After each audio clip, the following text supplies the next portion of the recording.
Well, it's really quite remarkable if you think about it, because we're watching in real time in America the um, the fabrication of history, the rewriting of history, the fabrication of false folklore happening in real time, which is just the first draft of a fake history. They're doing it right now with their boy Charlie Kirk. Suddenly this person has become like an empty vessel into which they can pour all of the cliches in popular culture about martyred leaders, people who stood for something, and who got, cut down in their prime. It's like if you ask ChatGPT or some Hollywood hack screenwriter to come up with a fictional stereotype of a man of the people, someone who truth teller, wasn't afraid to tell the truth and whatnot, stand up for his principles and so forth, and he gets cut down in his prime. Here's your story. This is the premise. Hello, brothers and sisters. Welcome back to the channel. I'm hoping that you're doing great from wherever you're watching me from. Now, remember when Charlie Kirk died? We saw the media, we saw every social part of the world came out and talked about how Charlie Kirk was a great person. And indeed, a person who didn't know the rhetorics that Charlie Kirk had could definitely think that he is a good person. I'm not saying that he was entirely bad. Probably there's some things that he stood up with that were truth. But look at the majority part of what he believed, of what he subscribed to. Hold on, I know he's gone, right? But the essence of using Charlie Kirk in this scenario, and I thank Shahid Bolsen for bringing back this topic, for reviving back this topic, because what we're talking about is what scholars call political myth making. And this is a process by which societies construct simplified narratives around individuals to symbolize broader ideological struggles. And get it that in the American context, this practice has intensified during periods of social anxiety, demographic change, and declining institutions' trust. Understand that a figure like Charlie Kirk are elevated beyond their empirical political impact and recast into symbolic actors within a fabricated folklore, which is portrayed not merely as a commentator, but as an heroic defender of a threatened national identity. Now, this transformation is less about historical accuracy and more about emotional mobilization, where complexity is replaced by myth and political struggle is framed as moral destiny. Charlie Kirk was an empty vessel, just like Shahid Bolsen I've said. But I don't want to say much into it. I want us to dive right into what Shahid Bolsen said, and then I'll be back. I'll be giving also a scholarly perspective in regards to this. Understand that these are not my own thoughts. These are researched thoughts, and I put them together so that we can have a talk in regards to this. So I'm your host and presenter, Digital Stories. So let's watch the video. I'll be back. All credits go to the middle nation, the creator called Shahid Bolsen. If you haven't watched him, go out and check out his content. I'm your host and presenter, Digital Stories. So let's get into it. This is what they're doing. So now you wrap up the actual historical record of this man. You wrap that up in the gauze of these cliches and their cynical sentimentality until the actual man himself is completely obscured. And in fact, this is how you wrote your whole history. And we're watching it now play out in real time. You mythologize like you're doing now. And you're watching that myth-making process going on right now with Charlie Kirk. Like I say, in real time, in just the last few months. The truth of the matter is, Kirk was barely known to most people. He was just a weird, far-right grifter, following in the footsteps of the likes of Ben Shapiro, Steven Crowder, with his Change My Mind bit, Milo Yiannopoulos, and others, spewing fallacious white nationalist, KKK, xenophobic, racist talking points, rapid fire, first probably in his bathroom mirror, and then on college campuses to choirs of chronically online, inexperienced college kids. That's all he was. That's what he was. That's what Charlie Kirk was. And like I said, almost nobody had ever heard of him before. I mean, just look at the Google searches. Look at the Google searches of his name prior to his murder. It's non-existent. This was not an influential man. This was not someone who was changing the world. He was part of the right-wing traveling circus, you know? Like those old, the traveling carnivals that they used to have going from town to town. I don't know if anyone today even remembers that. And that's what he was doing, and just flogging the same old talking points, peddling the same old dogmas of the power structure, completely, fully aligned with the rich and powerful, and generally attacking the weak and the vulnerable. Paid to be an imperialist colonial apologist, doing that brave, courageous work of justifying white supremacy in a white supremacist country. Company man, that's what he was. And he made himself extremely wealthy, basically by being a shoeshine boy for power. That's what Charlie Kirk was, let's be honest. That's literally the easiest way to get wealthy in America. But you'll notice now, no one is actually talking about what he ever said, what he actually pushed, what he actually peddled, what his paid opinions were, what his actual words were. No, they're not talking about that. No one quotes him. He was a thoroughly mediocre mouthpiece for the mediocre white American aristocracy. That's what he was. His mind was never tainted by a single original thought of his own, believe me. So now you've got two Charlie Kirks. You've got the one who actually lived, who was an untalented, unintellectual sycophant of the power structure. And then now you've got the mythologized one, the one mythologized in death, who was a brave truth teller, a paragon of virtue, standing up against the odds, right? Who got cut down because what? He posed a threat to the power structure? It's both comedic and contemptible, to be honest. It's comedic and contemptible how much disdain they have for your intelligence. That they could actually just inflate this false icon and fly Charlie Kirk like a blimp over a stadium and expect you to think that there's anything inside of that blimp except hot air. And now he's got a holiday. The man's got a holiday. He's the new MLK, right? And he comes complete with his own assassination conspiracy theories. It's the perfect media product. It's the perfect media product.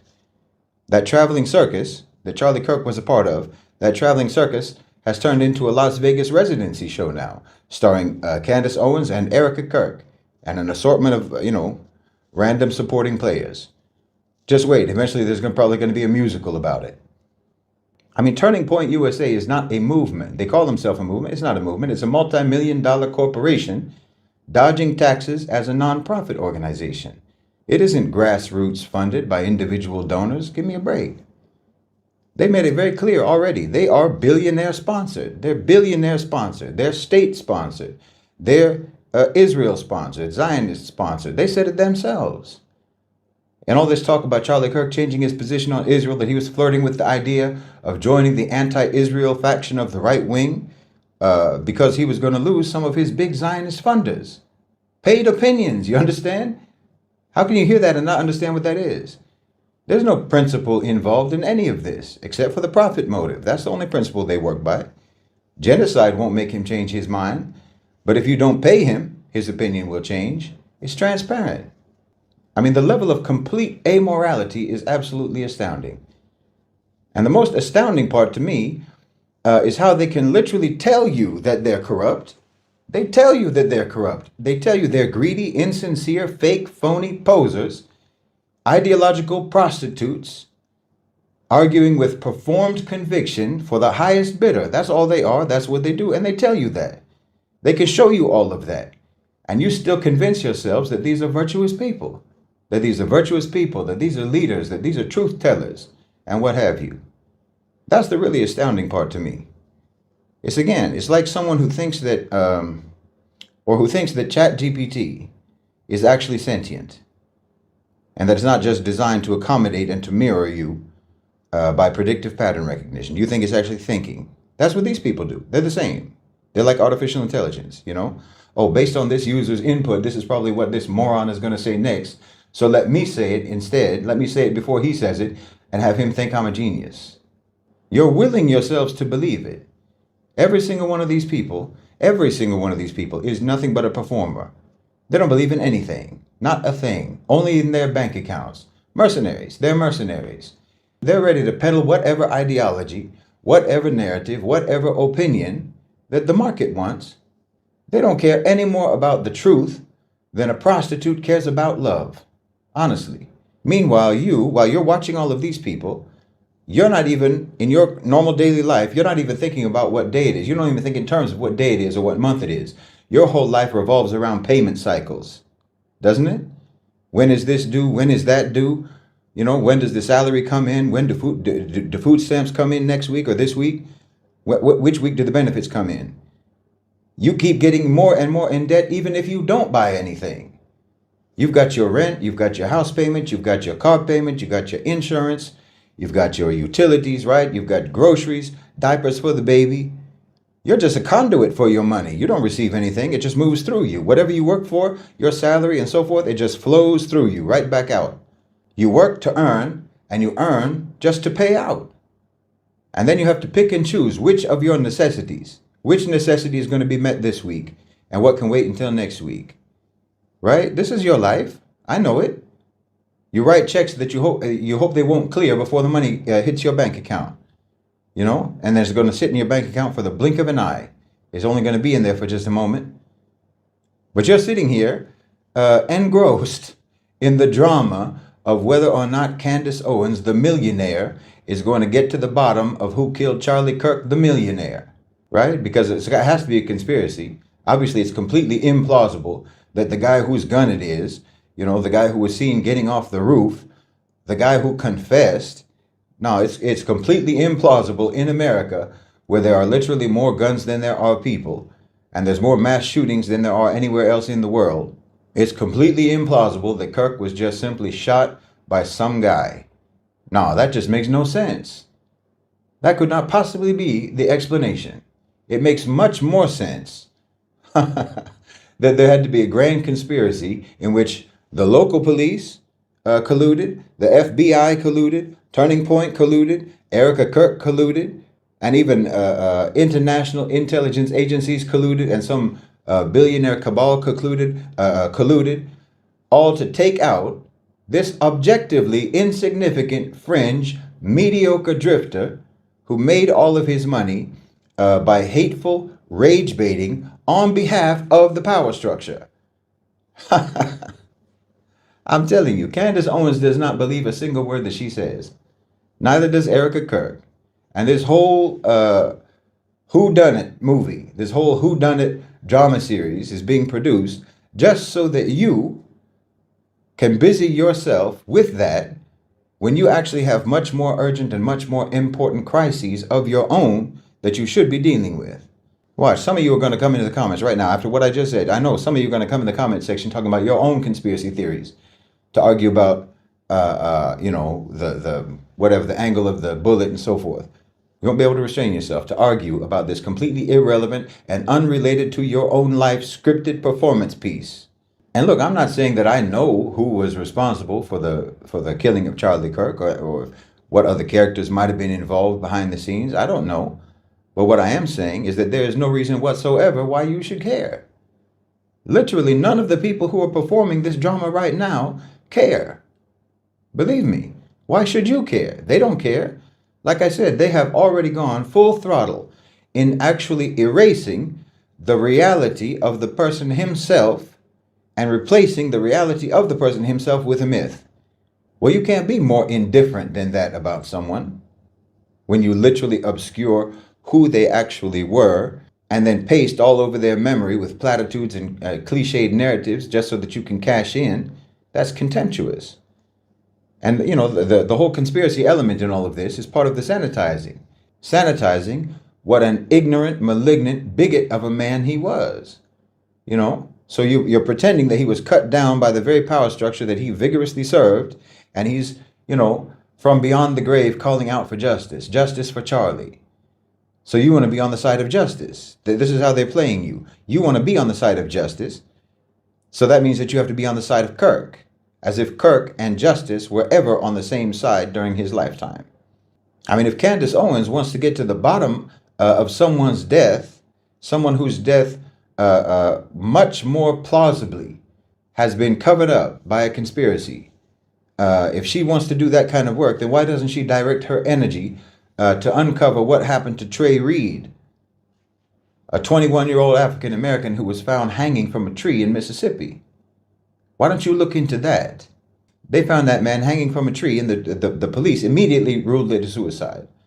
But Trey had no suicidal ideations. His family completely rejects the claim. There was no indication that he would do something like that. I mean, compare the plausibility of the Kirk conspiracy that Candace Owens is peddling to the plausibility of a black man being lynched in Mississippi and the local police, local law enforcement covering it up. What seems more plausible to you? I mean, when has that ever happened, right? Someone to be lynched in Mississippi and have the cops cover it up? It literally happened right near where they murdered Emmett Till in 1955. But I guess we just take whatever the Mississippi cops say about an African American hanged from a tree. We'll just take them at their word. There's nothing to see here. If the police say it was a suicide, okay, it must be a suicide. In that case, the police are unquestionable. But if Charlie Kirk gets shot, oh, well, that must be an international conspiracy. It's an international conspiracy, and you can immediately dismiss the local police explanation for what happened. You can just dismiss their explanation, the FBI explanation. You can dismiss the confession of the shooter himself. No, this is not a person, Candace Owens, this is not a person who cares even remotely about the truth, or even remotely about justice, or about corruption in law enforcement, and obviously not about racism. She's trying to get to the bottom, trying to get to the truth of a straightforward shooting of a racist bigot who spent his entire career in the service of a racist, bigoted power structure. I mean, until now, most murders against African Americans, most African American murder victims, their murders go unsolved in the United States. But you want to now do your bulldog routine to try to solve the already solved murder of some xenophobic sycophant of the power structure who basically advocated the ethnic cleansing of black people in America. So of course you don't care about a possible lynching in Mississippi. But you're all caught up in this. You're all caught up following this drama online. It's like a new Netflix series for some of you. Oh, did you see Candace Owens last night? Her latest episode, she was dropping bombshells. Meanwhile, people like you and I are getting attacked in real life, getting detained, barely able to survive over there. Getting swept up by masked ICE agents. I mean, I don't even know why they wear masks when you know they want to wear sheets. People potentially getting lynched in America. Black and brown people, Muslim people, homeless people, getting hunted down like dogs. And it is even crimes that need solving. You don't even have to get to the bottom of it because we know who's doing it. Who's doing it are the ones that we would normally have to go to get crimes solved, but they're the ones who are committing the crimes. Do you understand? These are real things happening to normal people in America. Real things happening to normal people. I mean, someone who's caught up right now watching Candace Owens, you know, you're caught up to see what's the next development, what's the next episode, what's the next bombshell in the Erica Kirk, Candace Owens saga about Charlie Kirk and so on, and you're filling your mind with that, and you're filling your time with that nonsense. You don't know. You could be the next person that one of these things happens to. Something like this could happen to you. And if it does, you and I both know that there's not going to be a single podcast episode dedicated to finding the truth about what happened to you. There's not going to be a big Star-Spangled Banner funeral rally for you on Fox News. Tucker Carlson is not going to say your name on his platform. Turning Point isn't going to turn to you. And Candace Owens, you can forget about it. And there won't be any liberals either. You'll just disappear into a van and never be heard from again, or you'll be found dangling from a tree branch somewhere, and everyone will just say case closed. Please understand me. Please understand me. These people are for entertainment purposes only. They don't have any feelings whatsoever about anything that they say. Truly. They only say what they say because you have feelings. That's why they say what they say. For them, your feelings and your principles and your values, that's their business model. And no, I'm not saying that they are actually addressing your feelings. That's not their business model. They're not addressing your feelings. They're using your feelings. They use what you believe in just to get you off track. You understand? So that you never address your matters yourself. And see, they'll offer you a nice one and they'll offer you the evil one. They'll offer you one that you can agree with and one that you will disagree with. They're not sure which one you're going to take. They'll offer you one that you like and one that you potentially hate. They don't care. Listen, they don't care what you like. They don't care what you agree with. They don't care what you think is good, as long as you stay within the options that they are offering you. And you are absolutely kidding yourself if you think that any single one of these people are so-called sticking their necks out, or so-called saying the things that no one will say, while they've got $60 million from Netflix just to say it. Or they've got billionaire backers, billionaire sponsors. No, these are just different ends of the allowed narrative spectrum, right? From Nick Fuentes to Jimmy Kimmel, from Tucker Carlson to Stephen Colbert, from Candace Owens to Dave Chappelle, okay? There's not a single one of them, not a single one of them who is saying anything whatsoever that the power structure does not approve of. It is the power structure itself that has made these people multimillionaires, so be serious. These are all characters. That's what they are. They are characters. I mean, literally. These people are characters. They're narrative devices. That's all. The ones that you agree with and the ones that you disagree with. They're all part of the same narrative device toolbox. The ones that you like and the ones that you don't like. They're all literally fictional characters. Candace Owens, Bill Maher, Tucker Carlson, Erica Kirk, Charlie Kirk was, Ben Shapiro is, Megyn Kelly, Stephen Colbert, Jimmy Kimmel, Rachel Maddow, whoever else. On either side, it doesn't matter. Liberal, conservative, right, left, so on. Not a single one of them believes in a single word that they're saying about anything at any time. They don't believe it any more than someone who's reading their lines in a commercial, in an advertisement, has a deep conviction at the core of their being about the product being sold. They don't feel one way or another about it. They're just saying their lines. And of course, the same obviously applies to the politicians. I don't understand how anyone doesn't already know this already, to be honest. You must already know this. You know, if you see sometimes these media personalities saying something particularly atrocious online or in the media, and you ask yourself, how could they possibly say that? How can they believe that? How could someone be so hateful? How could they be so ignorant? How could they be so delusional? And you see this all the time because they always play to extremes.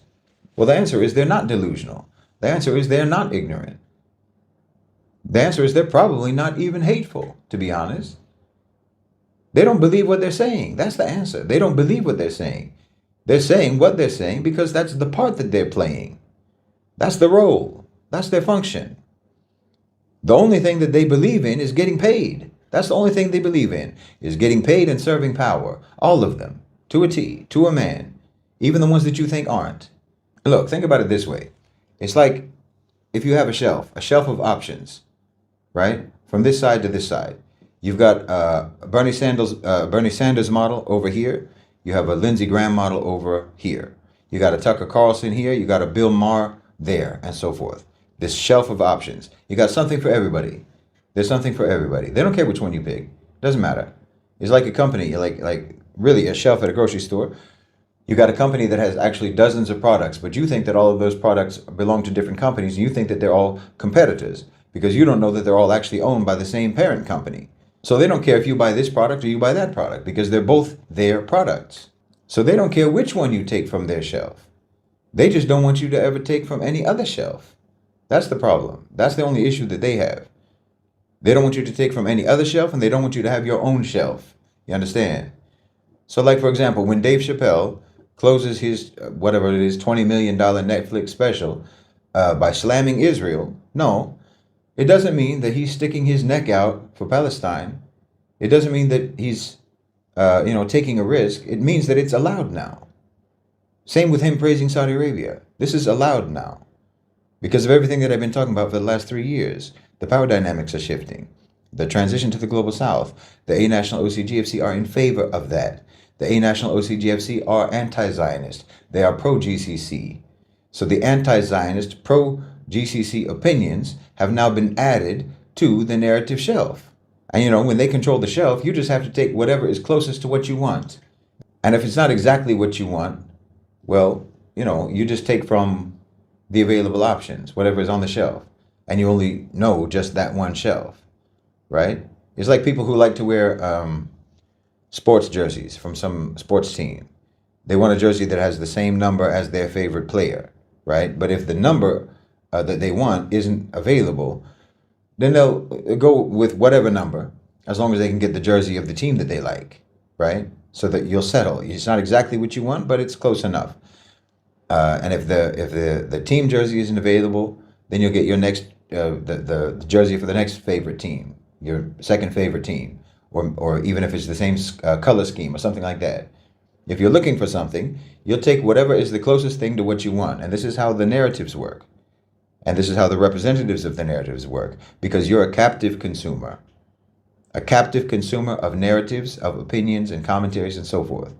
See, so you have to end up identifying yourself with one of the brands that's available on that shelf, that narrative shelf. And they'll try to provide something for everyone. That's how you can get total market share control. So you have your Nick Fuentes, for example, and then you have the decaf Charlie Kirk version of the same poison. See, it depends on how intense you want your racist, white supremacist experience, regular or extra spicy. And then it depends on how much fructose or gluten you want in your liberals, right? I mean, you can use whatever analogy works for you, right? Just like back in the day when I was a kid, we had just 3 television networks, so you had to watch whatever was available, whatever was on TV, you had to watch it. It may not have been exactly what you wanted to watch, but you had to choose back in those days from CBS, NBC, and ABC. That's all there was. So whichever one was showing something closer to your tastes, that's what you would watch. And that's what these people are. These are your limited channels. So you have your comedies, you have your dramas, you have your mystery thriller whodunits. I hope you understand what they're doing. I truly hope that you understand what they're really doing. And like I said, all of this is just to keep you derailed and distracted. It's to keep you never addressing anything real. You've got multimillionaires and billionaires gaslighting you into thinking that they represent you, that they're one of you, that they stand for what you stand for, that they believe what you believe, that they have your principles and your values. But I'm telling you, there is a threshold of wealth.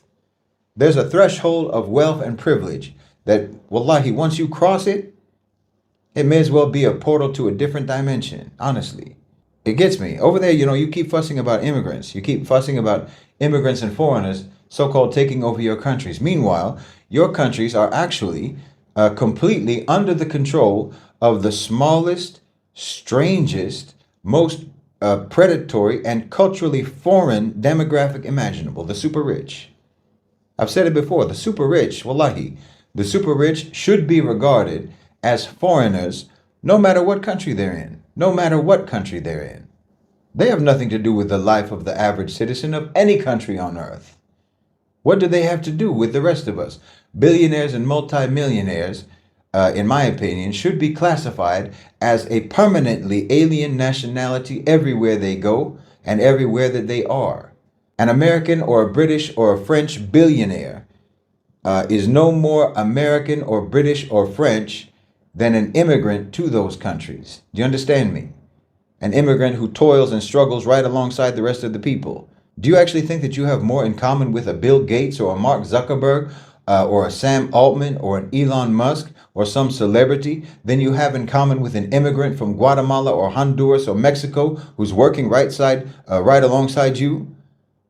Wallahi, Gates and those people do not live in the same world that you and I live in, much less the same country. And I don't care how many so-called bad hombres that you have over there among immigrants or illegal immigrants or what have you. No, collectively, they could never do more harm to your society than those obscenely rich parasites that have captured your whole government, that play roulette with your economy, that are leeching off your taxes, that are pumping up the cost of living, that are at the same time suppressing the wages of tens of millions of people, not to mention laying off workers left and right, just to cut costs so that they can have greater bonuses. But you're over there getting mad about immigrants. Immigrants, by the way, most of whose countries you robbed, you pillaged, and you looted. Immigrants who have every right, in my opinion, they have every right to come over there to where you took all of their resources, to where you took all of their stuff. No, immigrants from the global south go to America like going to a lost and found counter. Yeah, I'm here to retrieve my goods, please. I'm here to retrieve my property, please. And who did that, by the way? Who did all of that looting and pillaging and robbing and stealing? Those same millionaires and billionaires, those corporations and those shareholders, that alien elite. The alien elite who screenwrite all your narratives to interpret reality for you and are always pointing your focus away from them. That aristocracy of America, that bloated, insulated, debauched, sociopathic, degenerate class of the rich and powerful, that you allow those people to tell you what to do and tell you what you should care about, and they lecture you about so-called spiritual warfare, cultural warfare, and what have you, tell you about how to save America. Meanwhile, they've got jewelry that could pay off your whole mortgage and probably the mortgage of your whole block. Not to mention that we've seen what they do in their private lives, how they treat your most vulnerable young daughters like props, like party snacks. They're engaged in behaviors that no normal person would even imagine during a nightmare.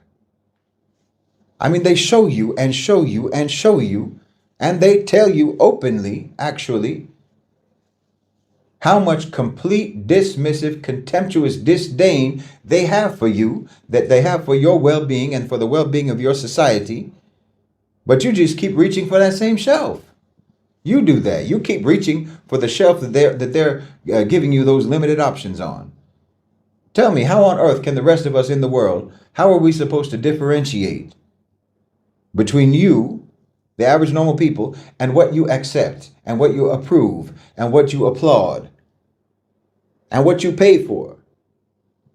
I mean, like I said, you are letting them rewrite history in real time, in the case of Charlie Kirk, right in front of you, turning him into an American hero blow-up doll that bears no resemblance whatsoever to the worthless grifter that he really was. It means that genuine integrity and values and morals and principles mean nothing to you. It's like that stolen valor that you always talk about when there's people who pretend that they were soldiers and were never in the army, were never in the military. But somehow you're perfectly fine with manufacturing a folk hero icon out of nothing, out of the utterly undeserving. I mean, do you even grasp how degrading that is for you? How degrading it is to you yourselves? To have the fact that your heroes, your role models, are all either degenerate, greedy, narcissistic celebrities or millionaires and billionaires, or else they are appointed for you by the power structure that is comprised of those degenerate millionaires and billionaires. They appoint your heroes for you, complete with ceremonial fireworks displays and balloons dropping from the ceiling.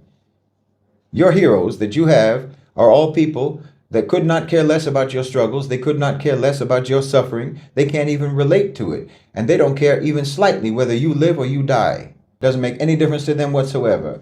But now you've got your social media feeds, you've got your television networks and what have you, trying to convince you that those people are virtuous and you should look up to them. And you just compliantly pivot your attention towards them. You pivot your attention towards any shiny thing that they dangle in front of you, even if it's feces with Christmas tinsel on it. So, definitely, and it's true that you've heard Shahid Bolsen say or uses the phrase empty vessels. You know, empty vessels can be used to do like anything. A person can just come and do anything with an empty vessel, because at the end of the day, it does nothing. And it can be a political weapon. And I think Charlie Kirk was also used as a political weapon. Understand that from a sociological standpoint, that Charlie Kirk functions as what theorists might call an empty vessel. And I think Shahid Bolsen also has referred to him as an empty vessel. And this is a figure onto whom ideological meaning is projected rather than organically developed. His role is not to produce original political philosophy, but to serve as a conduit for our pre-existing grievances, fears, and narratives circulating within conservative populist spaces. And such vessels are useful precisely because they are interchangeable. The individual matter less than the message they are scripted to carry. Understand? And that's exactly what happened to Charlie Kirk, right? The individual matters less than the message that they carry. It means that they are empty vessels, which the government, the oligarchs, used him as an image and pushed all these narrative. And so I agree when Shahid Bolsen says that it was an empty vessel, a mythologized Charlie Kirk, because they wanted him to push a narrative, and I think he did it in the most perfect way, right? So the individual matters less than the message they scripted to carry. This allows institutions, donors, and media ecosystems to animate a persona that can be marketed as youthful, persecuted, and courageous, even when their rhetoric aligns closely with dominant power structure rather than a genuine dissent. So you feel me? Uh, where all this is coming from. And I think it's important that we need to like highlight all these parts, all these parts of history that they don't want us to see, because the American history has always been built on lies, has always been built on mythological leaders, people that are scripted to be the great leaders, Matyr, as Shahid Bolsen has called them. So we talk about the construction of martyrdom without sacrifice. Get this right. A striking feature of this fabricated folklore is the construction of martyrdom without the traditional elements that historically define it, namely, that's a personal sacrifice, material loss, or structural exclusion.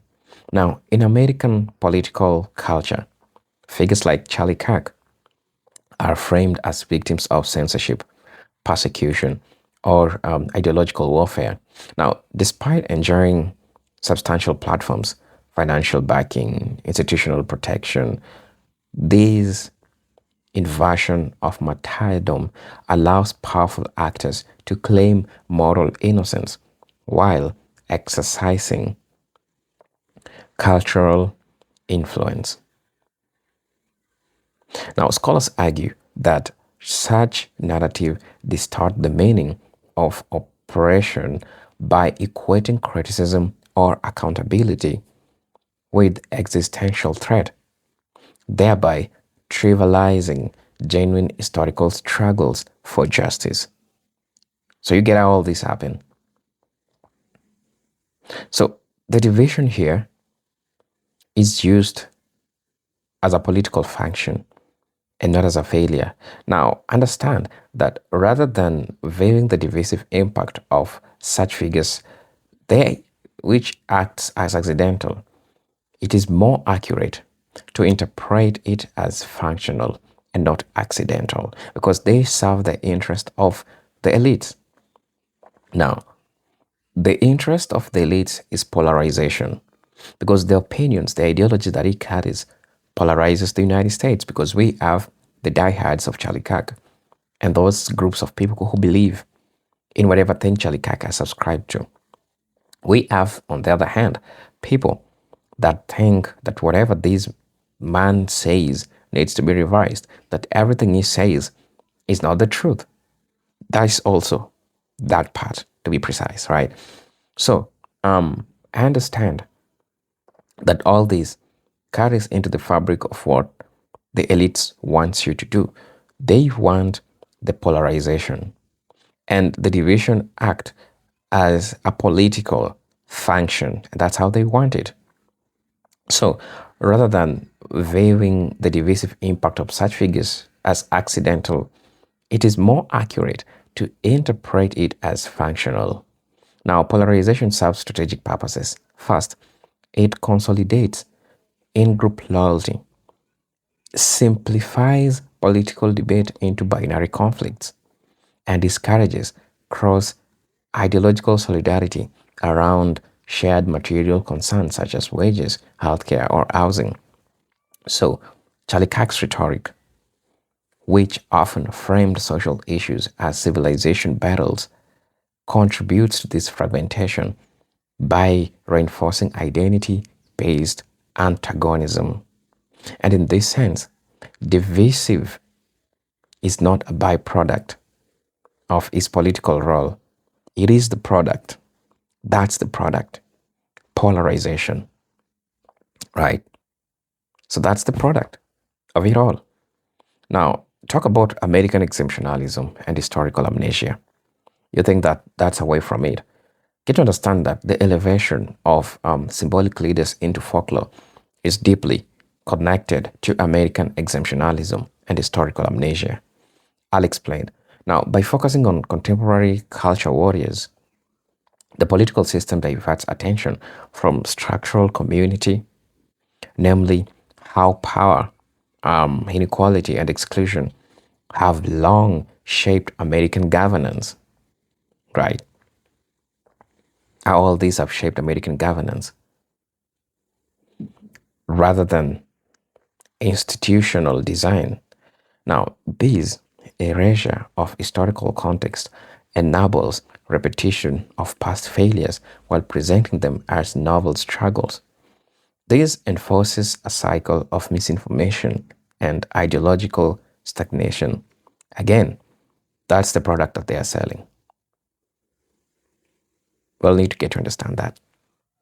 So, let me talk about the media ecosystem and narrative amplification because they are the ones that push this big time, right? Now, the modern environment plays a central role in sustaining these fabricated histories.